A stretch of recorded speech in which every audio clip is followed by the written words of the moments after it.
after this halftime show, which I would say it was fine. I like the production really good. I think Big Cat described it the best. I want to paraphrase what he said is this halftime show is not really for me because I'm watching that game no matter what. Under any given circumstance, I'm watching that game. You can give me 1990s TV static for 20 minutes during halftime. I'm still going to be tuned into the game. This is more for the people who aren't going to watch the game. So I always take everything with a pound of salt. So take that with a pound of salt. But what we're going to do is have a little bit of fun with it. We're going to rank our favorite halftime shows, our top 5, since the ones that we can remember at least too, and the ones that we've seen. So we're going to each give our top 5. We're going to go through them, and then after that, we're going to talk about who we think will be our picks for next year's performance. So, Kelcey, would you like to tear the Band-Aid off, or would you like me to go first? You know what? I'm going to let you go first. I'm going to let you take this one. Before you go, I do have to say one thing. I missed Becky G in the Super Bowl show. I wanted to see Becky G she's good friends with Bad Bunny. I would have liked to see another Latin American female represented in that, just because I thought it was a really good, it had great vibes, right? Like, I didn't understand it. I don't speak Spanish, but at the same time, it had great vibes. And I think the message at the end of the day, if you care about the halftime show like most people do, like I'm like you, I'm going to watch the game anyways, so the halftime show is going to be on. But I think if you care about that and the message it sent a much better message than all the other crap that happened pre-Super Bowl halftime conversation. I think it was a fantastic message of unity, and that's something that needs to be reiterated about this. But yeah, I did miss Becky G. That's just a personal gripe. Honestly, it had nothing to do with the music of the performance. I thought it was really cool. I would have hated to been a fan in the stands having to watch it, but other than that, yeah. So with that said, DJ, go ahead with your rankings. I'm throwing in one gripe that you mentioned too. Pedro Pascal did not need to be there. He's in everything. Dang it! Take a break. Take a nap. He is in literally everything. I don't need to see him everywhere. Jessica Alba and Ronald Acuna Jr. were in it too. I'm okay with that because they're not in literally every single movie and every single TV show and every single commercial and every single dream. They're not everywhere. Like Pedro, take a day off. It's okay. Yeah, no, I digress. Okay. I kid, of course. He wasn't shooting Fantastic Four, so it's okay. Or The Mandalorian, or literally anything else, or The Last of Us. We can go on. We don't have enough show left to go through all of his projects from just the last 2 years. Yeah, we're running out of time already. So I'm going to start with my number 5. I'm going to go with a very recent one, and we're going to go. This one is exclusive because it is an ode to our young hip hop lives. Dr. Dre, Snoop Dogg, Eminem, 50 Cent, Mary J. Blige, and Kendrick. Not the recent Kendrick, but the original one from 2022, I believe it was. For people in our age range, this was a hip hop basically show out of our youth. Seeing 50 Cent hanging upside down in the club, I actually was like, oh my gosh, he's hanging upside down. He better not fall. Seeing California Love in California in SoFi with Snoop Dogg, Eminem there as well. I really love this one because of a little bit of personal bias factor, of course. But I did think bringing in all those hip hop legends all at once for a show in California where there's a very strong hip hop presence as well. I absolutely love that one. I thought the performance was great. I thought the choreography was good. And I still can't get over seeing 50 Cent at 800 years old hanging upside down like that. Like, my goodness. And to see how petty he's been since then, that just makes it all that much better in hindsight for me. Well, first of all, we all need petty 50 in our lives. We need that level of petty in our life. Petty Kendrick has been a fun addition to the world as well. But I think that was one of the more fun ones. I really did enjoy that halftime, and it's on my list. It's not number 5. So I'm a little offended that you picked it at number 5, but I understand. There are some great ones out there. But yeah, I do agree that this was a fantastic halftime show. Well, that'll work. So we're going to go on to number 4 now. Number 4, another one that is going to be exclusively personal bias on this one. Because she is never the wrong answer, Shania Twain, along with No Doubt and Sting. She knows how to rock a show. She's one of the best performers. That I know everyone keeps pointing out that was the last country music one. I don't care about that. She is always the right answer. She is sensational. Put on a heck of a performance, and I thought No Doubt Sting was a great complimentary act to it as well. And this is in 2003, I believe it was too. So it was a little bit before some of the more, I would say, dramatic, like what's the word I'm looking for? Like the aesthetics kind of came in, the extra production, like that. Some of the extraness is what we're just going to call it, before the extraness had really started to fully come in. So that's where I'm putting it number 4, exclusively biased reasons. And there's going to be a lot of really good ones left off our list. And I'm sorry in advance to someone who's actually, I'm not offended. I'm not sorry. Go be offended. But there's going to be some incredible performances we're unfortunately going to have to leave off as we look back on some of these. Arguably Canada's favorite singer of all time. Should be inarguable, but I understand. Should be number 1. But for some reason, she's not inarguably number 1. Sorry, Ryan Reynolds. She might also be Canadians' favorite person ever. Canada. So Yeah, I can't think of another one. And if there is one, they don't count anymore. But we're going to now move on to number 3. We're going to go with, I'm going to say, arguably the reason that the Super Bowl show has become so huge to the day that is. We're over 1993, Michael Jackson. At the time, I don't know if anyone remembers, since most people probably were barely alive. They're not alive. The Super Bowl halftime show and the Super Bowl ratings were not what they are today. Back then, is how we'll say they brought in Michael to kind of revitalize it, who was truly the biggest artist and the biggest person in the world at the time. I think it was like 3,000 kids in the audience singing along with it, as well as part of like that audience right at the bottom of the stage. Once he entered, just standing there in this picture, they still for him didn't even start singing yet, and the place was absolutely erupting. Like, people were losing their voice before he even started singing, because just from the entrance he made. It was, you watch it, anyone who hasn't seen it, go watch it. It's goosebumps enduring. And we all know Michael Jackson, one of the best musical artists of all time. Yeah, there's a very cool story that's out there about this halftime show, where he talked to the pyrotechnics producer, and he was the whole show's producer. He basically set up a thing. He would give him a signal, and he couldn't start playing any of the show until that signal happened. And Michael just sat. It was like 7 minutes of silence from Michael, something like that before the halftime show. And like, everybody's looking at the clock, like, obviously halftime shows have a timer. This is the first really big return of the halftime show. I love this halftime show. I put a limit on how far back I was going. I went 1995 as my last one, was the latest I would go. I didn't pick it, but that was like the latest I would go, because I didn't want to pick Michael, because I think I've picked him before when we talked about these as one of the greatest halftime shows of all time. And I wanted to put a limit to, like, let me limit the greatness that I can talk about here just a little bit. But yeah, this is still one of my favorite. This has the best lore behind it of any of the almost any of the halftime shows, in my opinion. It's number 2.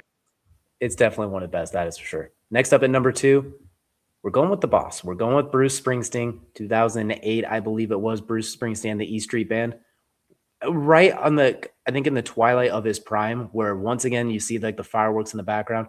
It was literally him and the E Street Band on a stage, literally calls out the audience saying, "Put down the chicken wings and stand up. We're going to have some fun." Completely rocks the crowd in the same way as we mentioned. Probably one of the best in-person like artists of that generation as well, like people to see in concert, the way he really commanded a stage. Literally counted down. It's like, we have 12 minutes. We're going to make them all count. And then at the end of it was literally saying like, all right, we're a little over time. My bad, guys. We got to finish things off. Has such a deep discography as well, that he played a few hits and there was still so many. Why didn't he play this one? Why didn't he play this one? Because he had so many elite hits. This one's also a little bit of a personal bias as well. And I think at the time frame was exactly a perfect fit for that Super Bowl as well. So we're going to put Bruce Springsteen at number 2 as someone who just always puts on a good performance, especially at that stage in his career too. And we're going to just rip the Band-Aid off for number 1. It's not even a surprise. Prince, Purple Rain, In the Rain, in Miami, absolutely electric. One of the best. And this is probably the most chalk pick of them all. I'm not even ashamed about it as well. It was absolutely sensational. Super Bowl 40, the first In the Rain. It was beautiful. A wonderful performance.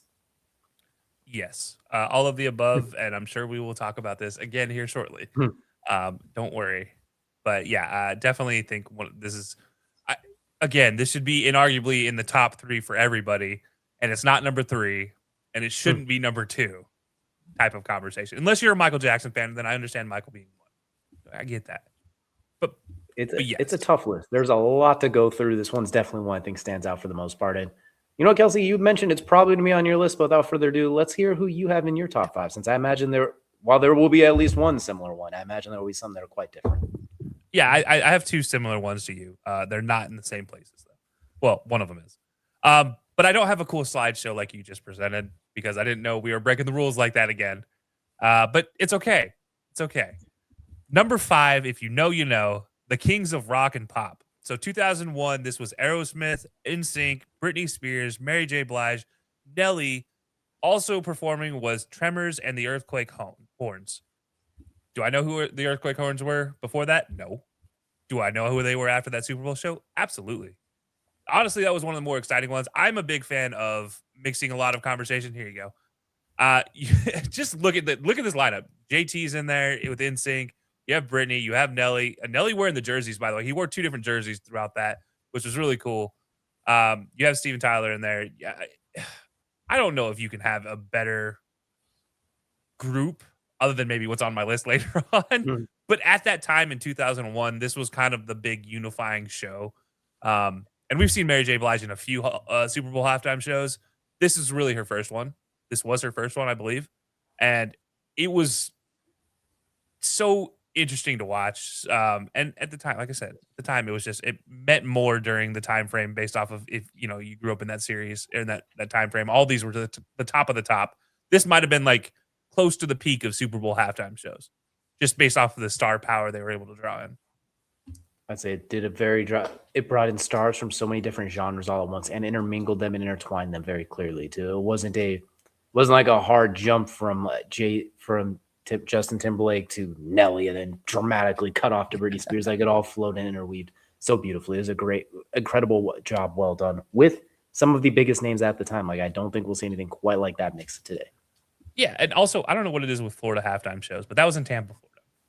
So Florida, that tells you know how many they have in Florida because they're scared of the weather. It makes sense. There's just going to be so many Super Bowls in that area that we're going to have more options. Yeah. So number 4 on my list. I am going 2023 in Arizona with one and only Rihanna. This was not just any Rihanna. This was Rihanna announcing her baby Rihanna. So not only did this have like fun entertainment value because it's Rihanna, but I think this also had a value to the pop culture world as beyond itself. So I think that was really cool. I don't know what I ranked my halftime shows on, just more that beyond just what I remember engaging with the most. And I know you, myself, and a few other people had a text conversation with this Super Bowl halftime show about Rihanna and how cool it was and how entertaining this was. It was just to me, it was just a really entertaining halftime show. It was something that I've grown up listening to Rihanna for decades now, and she is just as fantastic now as she was early on. So I don't know. It was another one that just pulled up my heartstrings, like that humbleness to it, I guess, the nostalgia. So yeah, definitely loved Rihanna in there as number 4. I just need her to release some new tunes. It's been a very long time. I've been looking forward to the new tunes. It's long overdue. I think it was a great Super Bowl performance, and I think announcing the baby afterwards was like a big didn't see that coming. On top of it was like there's a twist, and it was very, I don't want to say simple because that sounds like it's undermining it, but there wasn't a whole lot of chaos to it. There wasn't the moving trees, the production value. The production wasn't quite as insane as we've seen in some of them. It was a very concert-esque feel, which I always, as like you saw from my list, I actually do I appreciate that in a lot of ways. Yeah, this one had a very, very good vibe for the crowd as well. Also, there was no left shark or right shark conversation in this one. But yeah, I don't know. I've always been a Rihanna fan. And honestly, if she doesn't make more music, that's fine. I respect her for that. 20 plus years of making music. That's fine. I think you've accomplished more than enough. Number 3 on my list, I am going with, I don't know. I don't think there's a way I could describe this that won't get me in trouble, so I'm not going to. But it's another Florida Super Bowl halftime show. And it is 2020's Shakira and J-Lo featuring Bad Bunny, J Balvin, and Emmy Munoz. I'm sorry. Yes. Sign me up for this Super Bowl halftime show 10 out of 10 times. I'm going to watch it. It was enjoyable. It was entertaining. This is the first appearance we ever saw of Bad Bunny in the Super Bowl halftime show. J Balvin was in there. Emmy Munoz. I think that was just top to bottom another Jay-Z executive produced Super Bowl show. And I think this is one of his first, if I'm not mistaken. And this kind of set the stage for what could be to come. And if nobody knows who Shakira is, where have you been for the last 20 years? If nobody knows who J-Lo is, Jenny from the block, where have you been? But yeah, I don't know. I thought this was really enjoyable.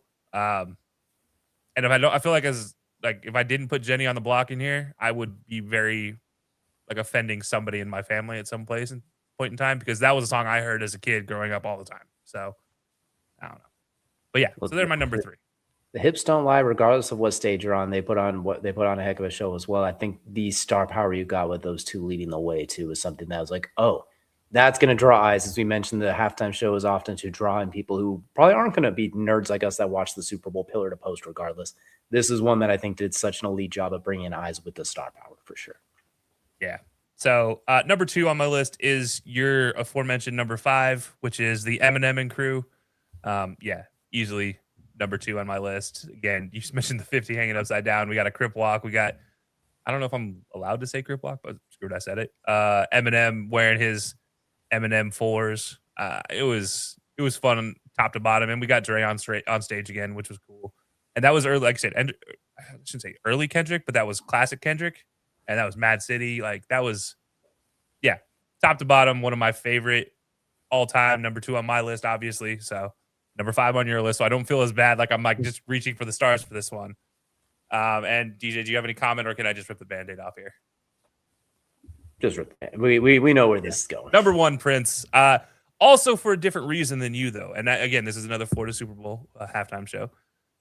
Important because this is the first time they've ever featured an HBCU marching band as a feature of the halftime show. So it's a main feature. Fun fact about it: the Florida A&M marching band found out about their performance less than a month before the Super Bowl. Prince had already reached out to the band director prior to that, but they didn't start practicing together until the week of the Super Bowl. So they had to practice separately this entire time. And it's still, you said, Purple Rain in the Rain was fantastic. Just the top to bottom, also the production value.